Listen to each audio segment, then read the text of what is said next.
少夫人，你……老公有事，我好害怕！哎，少夫人，快，赵白，带家庭医生过来。来人，快！慢点啊！少夫人这嘴开过光吧？这里从来没有出现过蛇呀。她看来有不少秘密呢。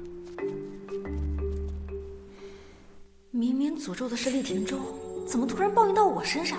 难道就因为他是大反派，自带反弹光环？我不能再对厉廷州使用乌鸦嘴了。少夫人，伤口比较深，一定要少活动，注意休养。好。之前在雨林什么毒蛇没见过，这点小伤还需要静养？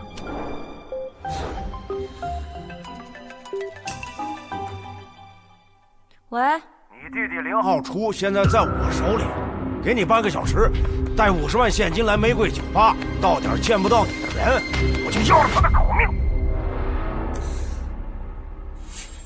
哦，原主好像是有个弟弟，但因为林乔太过恋爱脑，对家人不管不顾，跟家人关系恶化，不相往来。这个林浩初也是个不学无术的纨绔。干嘛？原书中，林浩初在酒吧里和混混起了冲突，被打断了双腿，从此落下终身残疾，下场凄凉。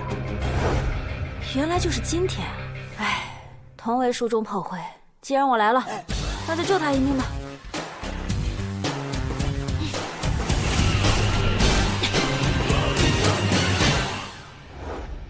我已经给你姐打完电话，如果到时候她不拿50万来赎你，也先打断你的腿。那你计划可要落空了。她那种满脑子都是恋爱的脑残女，才不会顾我的死活。初哥，你毕竟是他亲弟弟，他不至于见死不救吧？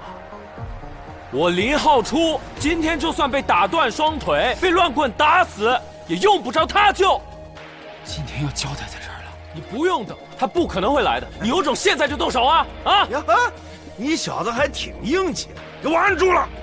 既然如此，那五爷成全你。